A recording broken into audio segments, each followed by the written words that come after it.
Thanks everyone for joining me. Today we are talking about scenic road trips. So what are some ways to find scenic drives and scenic road trips? Well, you've got a lot of resources at your fingertips with paper maps. If you've got something, just gonna reach over here. Go to AAA if you're a AAA member. A lot of times the public libraries have paper maps as well, or just get on the internet. Each state still offers a paper map can be mailed to you. Of course, paper maps are starting to disappear in some places, but the other resource is even going on eBay. I know you have to pay a little more, but honestly, if you're really serious about finding some scenic drives, having an actual paper map can really help you with planning, because on the paper map, scenic roads are marked with dots or hashes. If you look at the guide, which tells you how to read the map, oftentimes the scenic roads are marked with little dots all the way around the road. So that can be really helpful if you're going to a state that you're not familiar with and you want to try something new. You want to discover something that's different, that's unique. That can be a great way to find a scenic route. And these routes are not going to be the main highways. These are going to be, county roads, secondary roads. I've even gotten off on some dirt roads. So those are some things to think about when you're looking at these routes: is what kind of vehicle am I driving? How do I feel my driving skills are? What is my vehicle's limitations? If you're trying to carry a trailer, a camper or something, then it becomes extra important to check out that route ahead of time so you don't end up stuck or, out of self-service area as well. I mean, some of these areas can definitely end up out of cell service area. Even when I go to places, in northern, southern Wyoming, northern Colorado, Nevada, I'm sure has a lot of dead zones because there's a lot of areas that just aren't covered by cell phone towers. So these areas you can be off the grid, so to speak, and then, you can't rely on your Google Maps or your GPS, your routing system that might already be built into your car. I know a lot of cars now have it built right in where you can just do it on the screen of the car. But when you're really planning a scenic drive, you really want to look for something that's different, that's unique. You have to do a little homework, you have to do a little research, and it helps to do this ahead of time so you can be prepared and planned. There's also websites. One website that's been actually around for a while is called myscenicdrives.com. And it's got let me go to share screen, pop that up. Here's the page.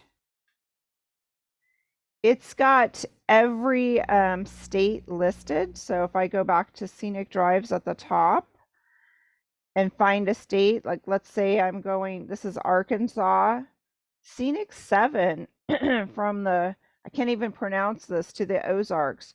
And see, this one is a short little drive. So it's not very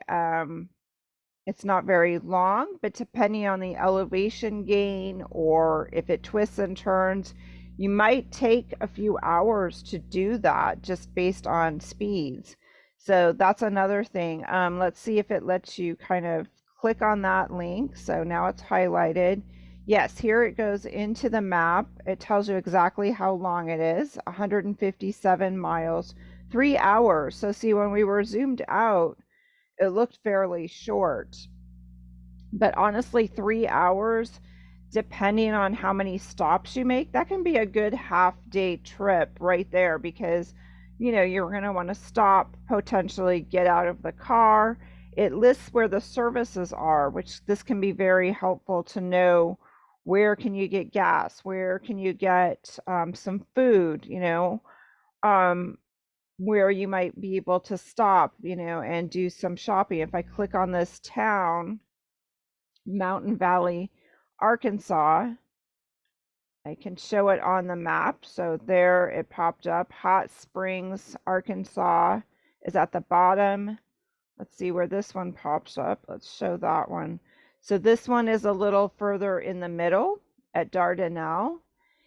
And that might be because this interstate kind of intersects it. So anytime you have an interstate that crosses over your scenic drive or near your scenic drive, those services may end up kind of around there. You may have to get off your scenic drive just a tad bit, but that might give you a place to get extra water or sandwiches. You know, my planning is, you know, you might want to take some things with you, but this is a great website for finding some scenic drives.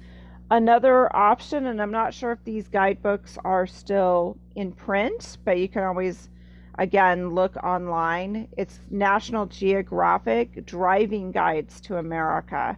So for the United States, there's lots of resources to find scenic drives. This one, it tells you what states it covers.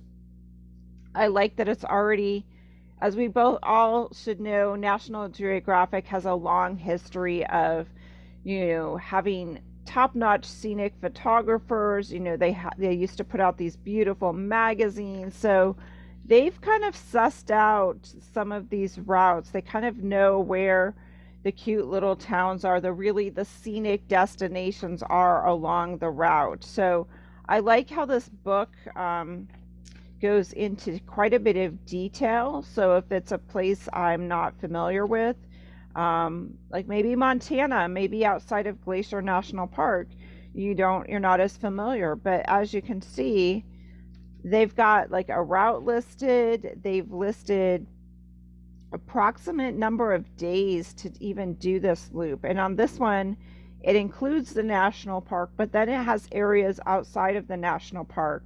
So this is a great resource if you're planning maybe a week vacation with family or yourself. It also tells you what time of year. So it gives you so much information. This is a great guidebook set to look for.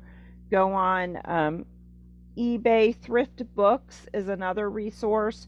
I mean, nowadays, so many people are selling their actual paper books that you can usually get a book for, you know, $5 to $6 shipped to you, because the shipping is free. So honestly, that's a great deal for a lot of information in this book. I mean, that's less than a lot of ebooks. And then you've got it in hand. You can have this, you can make, you know, you can make some photocopies, you can expand on what's in these books.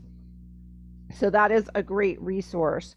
I believe there's also, you know, obviously if you do a Google search, if we go back and we just do Scenic Drives USA, which is something I was going to share, you're going to get a lot of other resources too that highlight Travel and Leisure, which is a well-known travel magazine. They've got 23 here. So let's just scroll through these real quick. And many of these do go through the national parks. So depending on time of year, you might need a pass into the destination. So that might be something to, oh, all these pop-ups. You might need to check into that. So let's see. They've got the Hana Highway in Maui. That's a beautiful drive. It does take a full day. That's one I've actually done. Check the road conditions, because depending on if it's a time of year where they get lots and lots of rain, which it is an island, so that can be frequent. There can be areas of the road where it gets very narrow. There can be areas where you're going to have dirt and material, you know, sliding down the road and covering the road. So, you know, again, go and check your resources to see if the road is open. Blue Ridge Parkway, stunning place to go in autumn, and we're doing this episode in September. That's a great possibility. 469 miles, so it's a long one. Lakeshore Drive, a lot of people don't always consider scenic, going through a city to be, quote, scenic, but this goes along the lake. So you see the architecture of Chicago, and then you go out along the lakeshore, and it does offer some great opportunities, some beautiful views out across the lake. There are actually some beaches not far from Chicago, so it does offer some great opportunities to get outside. 17-mile drive in California. This is pretty famous up near Monterey. There is an entry fee, as it is noted, $11.25 when they wrote this article. US 1 down through the Florida Keys, another stunning drive and something well worth doing. Again, depending on the type of weather, what season we're in, you want to watch out for hurricane season, because then there's a lot of traffic leaving the island. They might be under evacuation orders. And I know these things sometimes, if you live in a state like I'm based in Vegas, we have a lot of days of sunshine, no quote weather. So sometimes it escapes us to even consider that other places do see quite a bit of weather. So the other resource I wanted to share with you is looking at road conditions. So if you want to look for road conditions, you often need to go to the state's website. Like if I was going to go to Colorado, which has some beautiful drives, and often these drives, Rocky Mountain National Park is well known, and the drive through Rocky Mountain National Park, if you have not done it, I highly recommend it. Springtime, you have some wildflowers, and you'll have more areas of little waterfalls perhaps. In the summer, you get a different landscape. And as you head in towards fall, you'll see changes in the grasses, in the trees, that type of thing. So, and even winter, they'll keep portions of the road open. If I wanted to see what Colorado road conditions are, I'd want to actually go to their state website, like a DOT, which DOT stands for Department of Transportation. So here, every state has one. Here's one, and let me go back and share my screen here so you can see what I'm looking at. And just get familiar with these websites and how to get to them. Maybe check them before you plan on heading out on a trip. So let me share this screen. This is the Colorado Department of Transportation website. They've got travel alerts. So let me see, we'll scroll down. Again, they tell you things that you should know before you go, depending on what time of year it is and what elevations you might be driving at. They may require chains on your tires. And if that's not something you're familiar with, you would want to find out or get someone, stop at sometimes they have stations where they will help you put on the chains over your tires and help you take them off.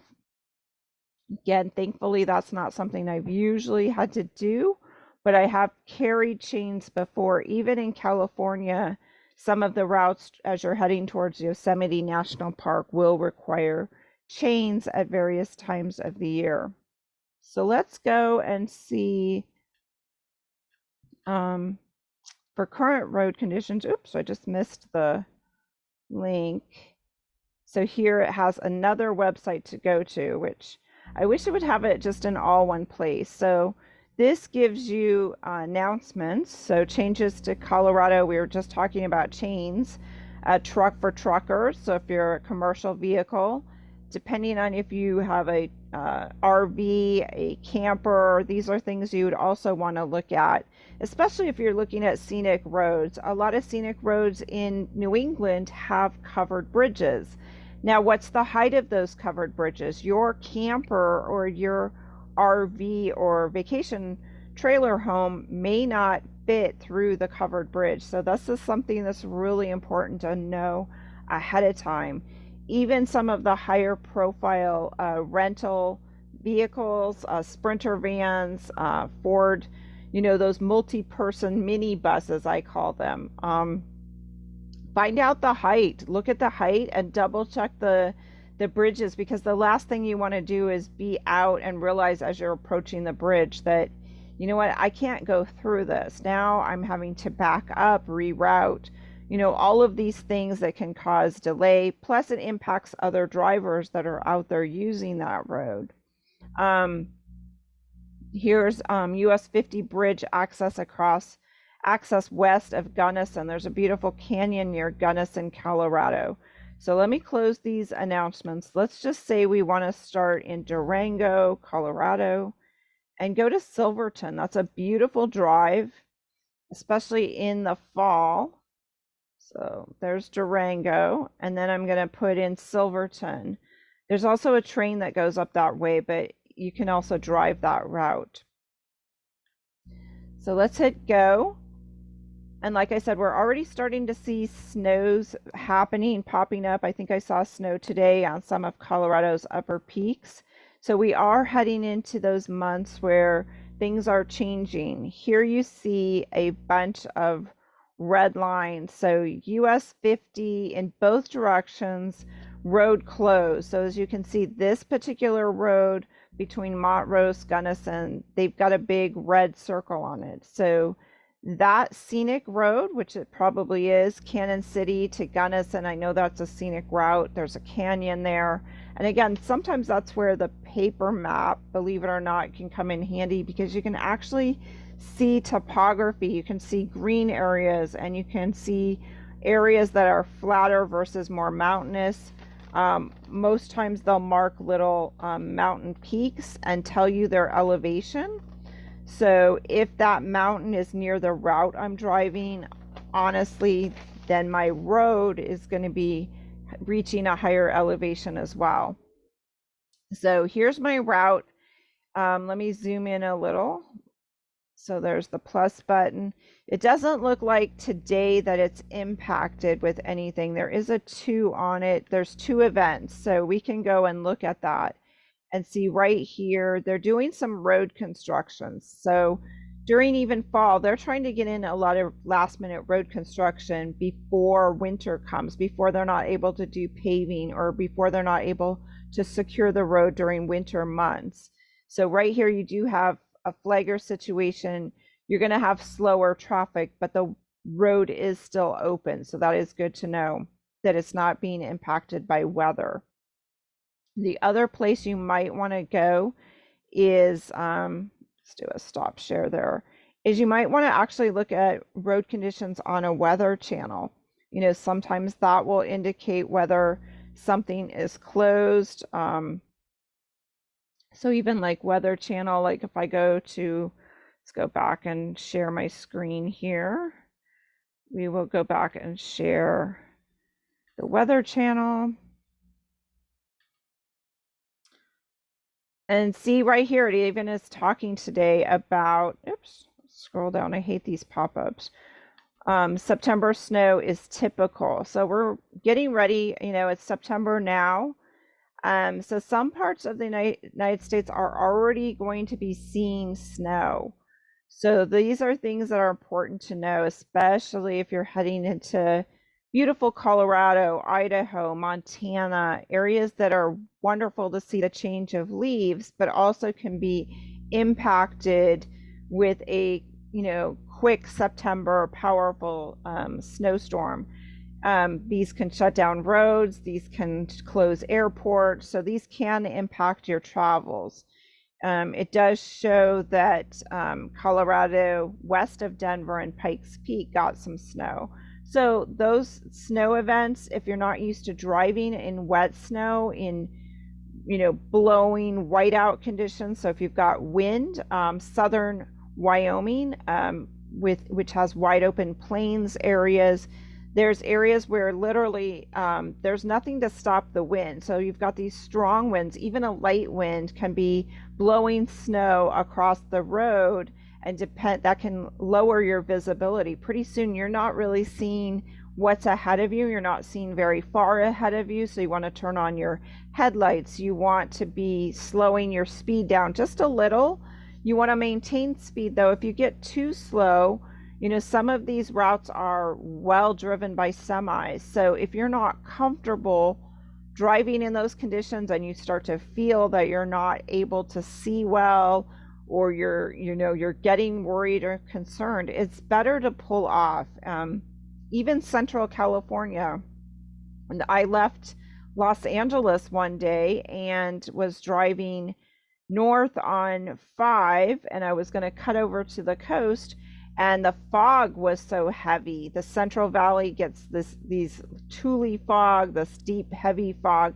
All of a sudden, honestly, I could not see barely the taillights in front of me. Luckily, I knew the road well enough, so I was able to get to the next exit, and I just followed the curb, literally the line off the road, and got myself, this is a view of Pikes Peak yesterday, September 5th, but I got myself off the freeway, off the highway, saw, an entryway. It looked like, say it was a McDonald's, a gas station. I just told my companion, let's just get off the road. And so we just got off the road, went into McDonald's, got a coffee, got a drink, and just sat it out. I was like, you know what, let's wait this out a little bit. Sometimes if you wait it out, the weather will lift and you'll be able to get back out and drive a little further. Sometimes you have to make the decision if it's dark, if it's nightfall, you know what, your best bet is to find a nearby place to spend the night. And sometimes that means if you don't have good cell service, walking up, going into these gas stations, going into the McDonald's and asking the employees, hey, what's the closest place here that has a hotel? How do I get there? So that leads me to my next spot. Finding scenic roads is great. There's lots of beautiful scenic routes to drive in the United States and in other countries too. I've really enjoyed driving scenic routes in Germany in the autumn when the vineyards are changing color and there's a lot less people, and having that flexibility of having a car. You arrive in a quaint village that you weren't maybe planning to spend much time in. You get out, you find a great lunch. You have a bit more flexibility than maybe being on, quote, a tour. But with that comes responsibility. So I want to talk a little bit about tips to know before you go. So as you're looking at this dusting of snow, and I'll scroll down, average September snow, and you can see the states that are impacted, even parts of Utah. Here's Colorado. Idaho's not in there, which is interesting. I guess it's close, but for some reason there maybe historically there are areas of the mountains up there, they're not showing it. But this is just averages, and as you can see, it kind of impacts this whole mountainous region, and also out here in New England there's places, as you can see, with the snowflakes, and upper Minnesota. So places that we might not always think about that can be impacted. Here's a list of Septembers with at least 1 inch of snow. They've outlined them here. So Wyoming, Colorado, some of these places, it's pretty common to get some snow. And the snow, like I said, can vary. I know a few years ago I was in Colorado to catch the leaves, the glow of the autumn.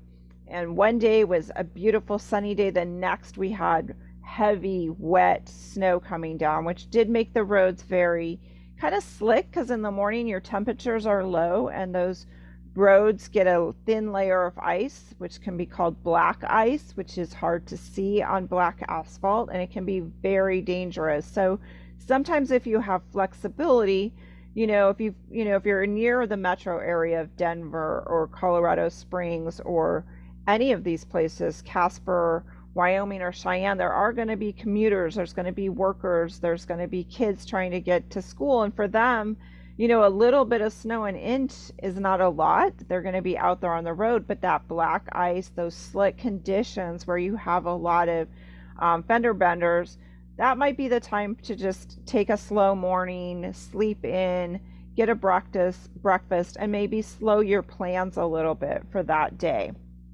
If you're trying to head to the airport, maybe you need to notify the front desk. And a lot of times, if you tell them your flight time, they already know to call your cab, suggest an earlier shuttle time to get you to where you need to be as far as getting to an airport to make sure you catch your flight. So let's hit up some tips on what you need to know before you go. I already mentioned weather. Be thinking about what is the weather going to be like. Often, before I go on a trip in September or October, I look at historical. You can plan ahead and just make a quick little, you can do your own quick little list, put it in your phone, the average temp, the average weather for that day. And then as you're traveling on the trip, I'm constantly making a review each evening, like looking at that next day, like, okay, we're having dinner. What is on tap for tomorrow? We'd like to do the Scenic drive on the Kank, which is a well famous New Hampshire scenic trip that I talk about a lot, Route 112.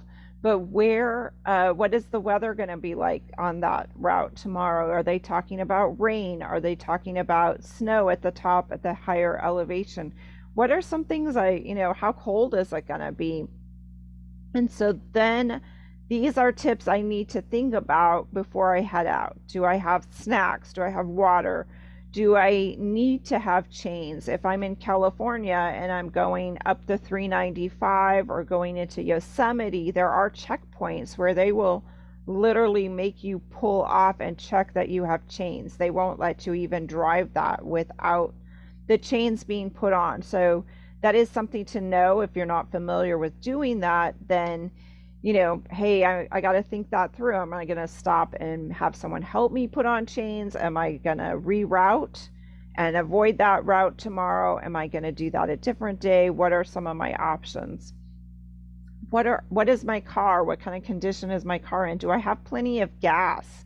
We often don't think about, if I do need to spend more time somewhere and it's cold or I've pulled off, I'm probably going to want to keep the car running to keep warm. And so I want to make sure I have a full tank of gas. I'm going to want to make sure to have some food or snacks. What are some of my other options to take care of myself, my companions, and looking at my route, honestly getting familiar with that route. Are there places where, I start out on the route, I start driving, I've left Durango, which is a lower elevation, but I'm going to go up to Silverton, which is a much higher elevation. That road twists and turns. And that's something else. Zoom in on Google Maps. You can often see either on your computer, on your paper map, you can see if there's a lot of twists and turns in that route.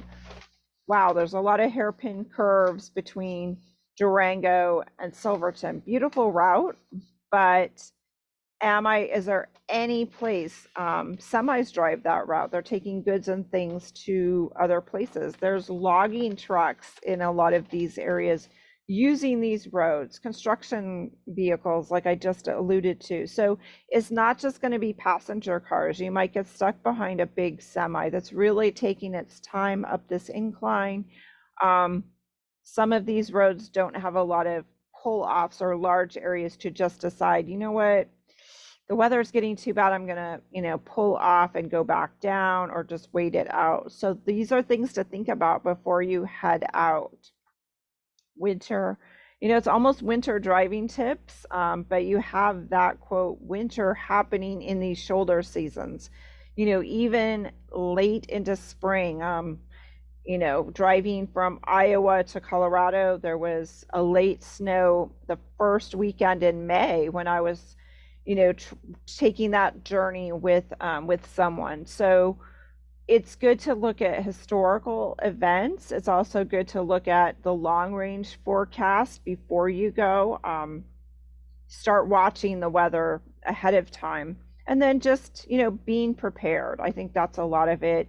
Knowing where there might be a place to pull off, knowing what, today I'm not going to over plan. So if we don't get to drive Durango to Silverton, is there another way? Can we do that a different day? Can we just hang out in Durango for the day and go to the museum, go down to the train station, view the trains, walk the shops, have a nice lunch, or go a completely different route?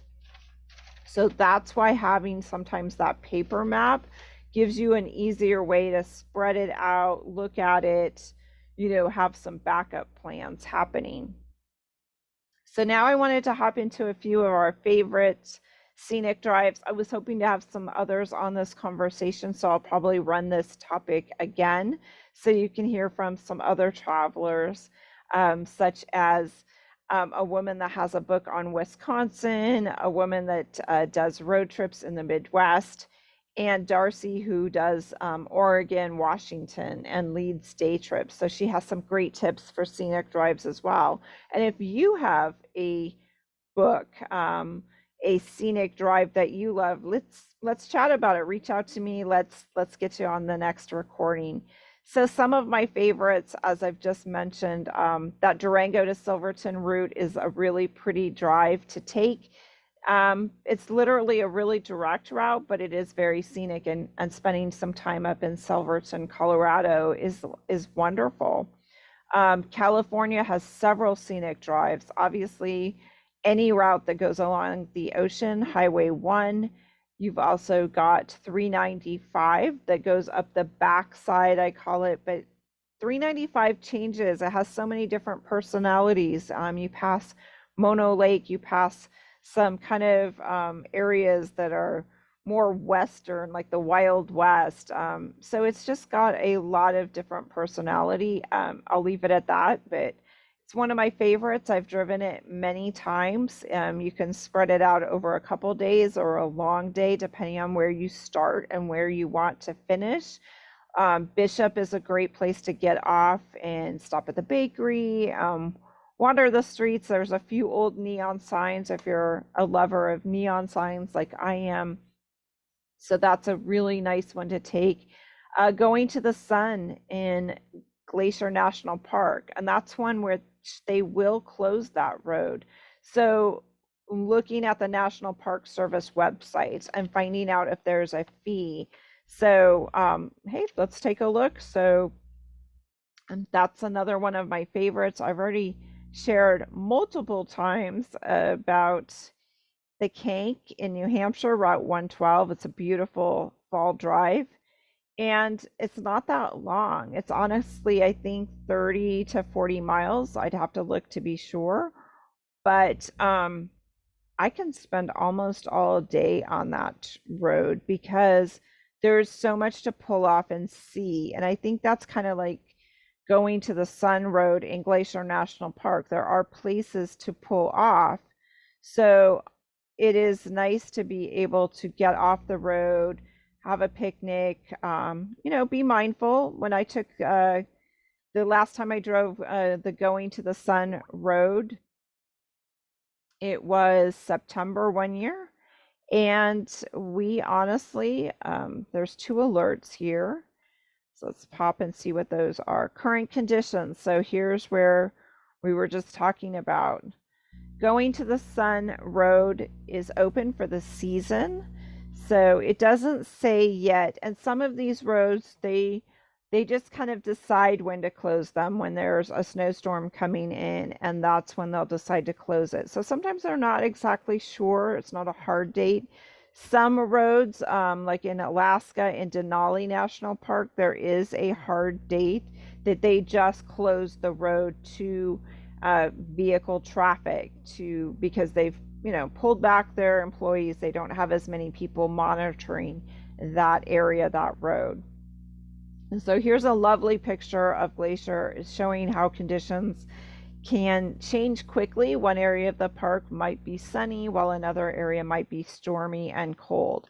And I will say the day I went into Glacier National Park, it was sunny, but we had a lot of smoke. So fires in the area, and that's a difficult one. I was looking the other day actually, because there are fires burning in areas of the United States still, and we may not always hear about these things on the news. So sometimes you have to do a deep dive. And I was thinking about going to Idaho and Montana actually, and I was like, wow, look at that blanket of smoke. And that's what happened with the year I ended up going to Montana, is just the smoke that you could not see. And so maybe it wasn't the best year to go to Montana. So then it's like, what are my cancellation fees going to be on the places I've agreed to stay? Or, Can I do this trip a week later? What are some of my options? And sometimes you just have to end up going and kind of changing your plans. But we did go into the park. It was very smoky, but to be honest, I saw a bear cross the road right in front of me. So there was a pull off right there and a bunch of blueberry bushes, but I wasn't sure I was going to get out of the car right there after just seeing this very large black bear cross in the road in front of my car. So things to keep in mind, that depending on which scenic drives you're taking, you are out in the woods, you're near wilderness, there are animals, there are things like deer, elk. Colorado, you'll often encounter deer and elk, and in the fall, they're on the move. They may dart out in front of your car. Early morning and dusk is when they're more likely to be out. But once it gets dark, your ability to see them and react accordingly, as we all know, drops quite a bit. And it's not uncommon. Even in California, I was on a back road and there was a cow just standing in the middle of the road. And had I been on that road at night, there's no street lights, there was no extra lights. Me and that cow would have been like hitting a brick wall. So there's no way I would have seen a black cow just on the road standing there. So important to think ahead. Depending on which road you're on, and if you're not familiar with it, I know that day in California, I knew I just wanted to get back to where that road intersected with the main interstate, the main highway. I wanted off of that road before we lost the daylight, because then I knew it would be much harder to figure out, am I still on the right road? Where am I going? And any attempt at reading some of the signs. So things to keep in mind, and I will put links to a lot of the information I shared with you today. I can do a lot of times on the internet. I love researching scenic places. Let me do stop share. I think checking out different websites, as I mentioned, that Scenic Drives website has some good information. Actually, a lot of the states have a lot of information on their websites too. So if you go to like Visit Idaho or Visit Colorado, oftentimes they've got a lot of scenic drives right on that website to suggest. And these are good places to get started. And there are so many things to see and do right here, oftentimes in our backyard. So we just got to get a little creative and find them. So thanks, guys. Check us out. Please like or subscribe if you like this video. Check out the rest of the channel. It's yourphototravelguide.com for me, fall photo trips or self-drive New England. I put together itineraries for you. I share my favorite places, the favorite scenic drives I've driven many, many times, and so much more for places that I go and love in autumn. So thank you so much. This is April with the-travelcollective.com. Stop in and see us in again. And if you've got a travel story, you know what to do. Reach out to me, the-travelcollective.com/contact. Thank you.